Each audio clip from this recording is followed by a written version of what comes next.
안녕하십니까? 인생의 복잡한 문제들을 말씀으로 단칼에 해결해주는 김종근 목사의 쾌도 남마입니다.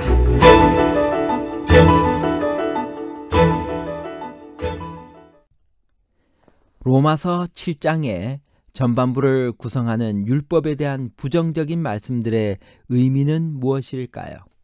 정말 율법이 죄는 살아나게 하고 우리는 죽이는 역할을 하나요? 생명에 이르게 해야 할 그 계명이 왜 나를 사망에 이르게 하나요? 계명이 이름에 죄는 살아나고 나는 죽었도다 라는 말은 율법이 우리를 멸망시킨다는 말인가요? 아니면 죄를 드러내어 그리스도를 찾게 하는 율법의 역할을 말하는 것인가요? 멸망하는 역할과 그리스도께 인도하는 역할에 관한 복잡한 문제를 하나님 말씀의 가르침으로 명쾌하게 해결해 드리겠습니다. 율법이 나를 죽이나요? 로마서 7장 9절. 전에 율법을 깨닫지 못할 때에는 내가 살았더니 계명이 이르매 죄는 살아나고 나는 죽었도다. 전에 법을 깨닫지 못할 때가 언제인가요? 그래서 자아가 살아났을 때는 언제를 말하는 것인가요? 혹자는 바울이 율법을 알지 못했을 때라고 주장합니다. 그래서 바울이 제멋대로 살던 때라는 것입니다. 그러나 바울이 히브리인 중에 히브리인이요 바리새인 중에 바리새인인 것을 감안하면 어릴 때부터 철저한 율법의 훈련을 받았을 터이니 율법을 몰랐던 때가 있을 리 없습니다. 더욱이 자아가 살아났다고 했으니 철이 들어 자아의식이 싹 텄을 때가 분명한데 그때는 이미 가말리엘 문화에서 엄격한 율법의 훈련을 받고 있을 때였습니다. 그렇다면 이 말은 율법을 지식적으로 몰랐다는 말이 아니라 율법의 참 정신을 깨닫지 못하여 그 문자적 준수만을 중히 여기고 자신을 과신했던 때를 의미한다고 볼 수 있습니다. 그때 그는 자신만만하여 율법의 의로는 흠이 없다고 자랑했습니다. 자기처럼 살지 않는 사람들을 핍박하고 정죄하여 죽이려 했습니다. 자아가 펄펄 살아있던 다메섹 이전의 시대였습니다. 계명이 이르렀다는 말이 이제야 자명해집니다. 계명의 참된 의미를 깨달은 때입니다. 즉 다메섹의 회심 이후입니다. 그때야 비로소 그는 죄의 본질을 깨달았습니다. 메시아를 십자가에 돌아가시게 한 죄의 흉악함을 처절하게 느낀 것입니다. 그때 죄가 얼마나 크게 느껴지는지 마치 모든 죄가 다시 살아나는 것 같은 무서움과 아울러 자신의 비참함을 뼈저리게 느끼게 됩니다.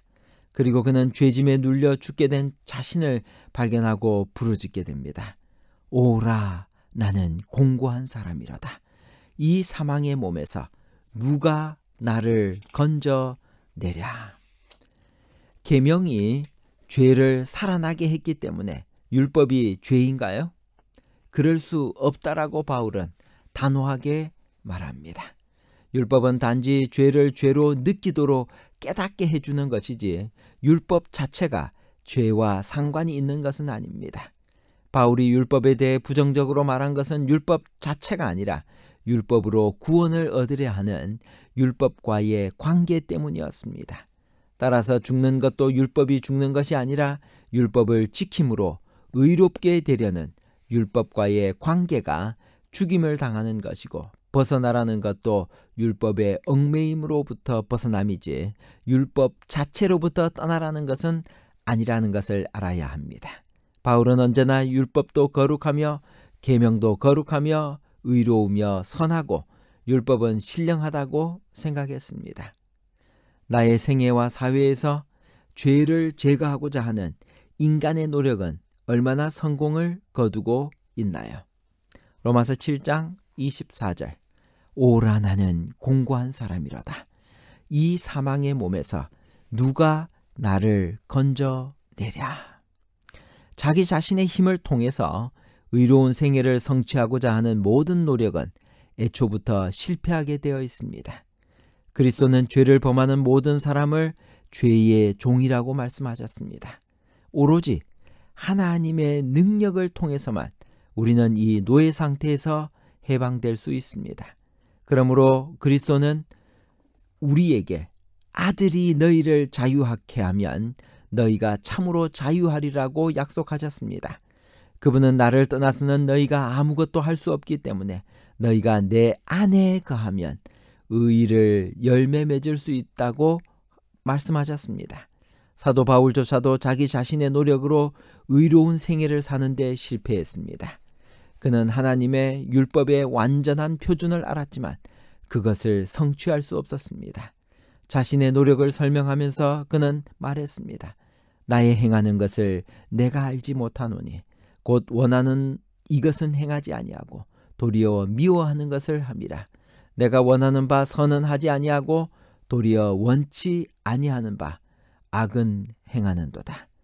그 다음에 그는 자기 생애에 죄가 끼친 영향을 지적했습니다. 만일 내가 원치 아니하는 그것을 하면 이를 행하는 자가 내가 아니요 내 속에 거하는 죄니라. 자신의 실패에도 불구하고 그는 하나님의 완전한 표준을 찬양하여 이렇게 말했습니다. 내 속사람으로는 하나님의 법을 즐거워하되 내 지체 속에서 한 다른 법이 내 마음의 법과 싸워 내 지체 속에 있는 죄의 법 아래로 나를 사로잡아 오는 것을 보는도다. 오라 나는 공고한 사람이로다. 이 사망의 몸에서 누가 나를 건져내랴. 바울은 승리하기 위해서는 하나님의 능력이 필요하다는 것을 최종적으로 시인했습니다. 그리스도를 통하여 그는 육체를 따라 사는 삶을 떨쳐버리고 성령을 따라 그는 새로운 삶을 시작했습니다. 성령 안에서의 이러한 새 삶은 하나님의 변화시키는 은사입니다. 신적 은총을 통하여 허물과 죄로 죽었던 우리가 승리를 누리게 됩니다. 영적인 거듭남은 이토록 삶을 변화시키기 때문에 우리는 새로운 피조물이라고 말할 수 있습니다. 이전 것은 지나갔으니 보라 새 것이 되었도다. 그러나 새로운 삶은 죄를 지을 수 있는 가능성을 배제하는 것은 아닙니다. 로마서 7장 25절에서 하나님께 감사하는 이유는 무엇인가요?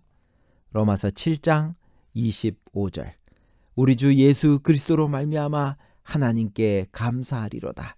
그런즉 내 자신이 마음으로는 하나님의 법을 육신으로는 죄의 법을 섬기노라. 여기서 바울이 가장 강조하고 싶은 것은 율법의 탁월함을 확신하고 율법의 요구를 알고 그 공의를 인정하는 것만으로는 충분하지 않다는 것입니다. 율법의 선함에 동의하고 더 나아가 그 가르침을 즐거워하는 것만으로는 충분하지 않습니다. 분투하는 죄인이 믿음으로 그리스도에게 항복하기 전에는 순종하기 위해 아무리 진지한 노력을 한다 해도 지체 안에 있는 죄의 법을 대항하는데 아무 소용이 없습니다. 그러므로 한 사람 그리스도에 대한 항복이 율법에 대한 율법주의적 순종을 대신합니다. 그리고 그것은 진정으로 사랑하는 사람에 대한 굴복이므로 완전한 자유로 느껴집니다. 여기 치료봉사 130페이지에서 131페이지에 있는 말씀을 읽겠습니다. 그리스도께 굴복할 때 사람의 마음은 율법의 지배를 받게 된다. 그러나 사로잡혀 있는 모든 사람에게 자유를 선포하는 것은 고귀한 율법이다. 그리스도와 하나가 됨으로 사람은 자유롭게 된다. 그리스도의 뜻에 복종하는 것은 완전한 사람으로 회복된 것을 의미한다.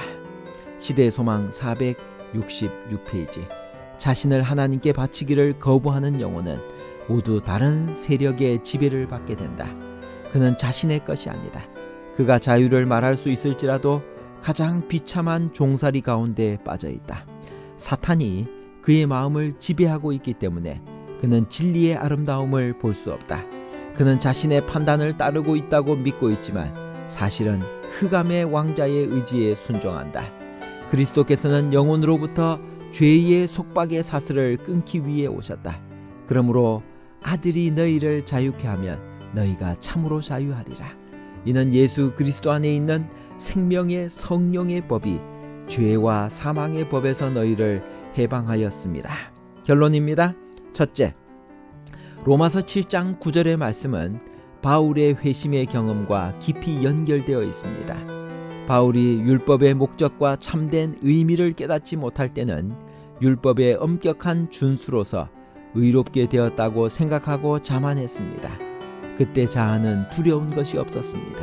둘째, 그러나 바울이 율법의 목적과 의미를 깨닫자 죄는 생생하게 드러나게 되고 그 죄의 비참함에 눌린 자아는 오라 나는 공고한 사람이로다. 이 사망의 몸에서 누가 나를 건져내랴라고 부르짖게 되었습니다. 그것이 계명이 이름에 나는 죽었다는 말의 의미입니다. 셋째, 계명이 이름에 죄는 살아나고 나는 죽었도다라는 말은 율법이 우리를 멸망시킨다는 말이 아니라 죄를 드러내어 그리스도를 찾게 하는 율법의 역할을 말하는 것입니다. 감사합니다.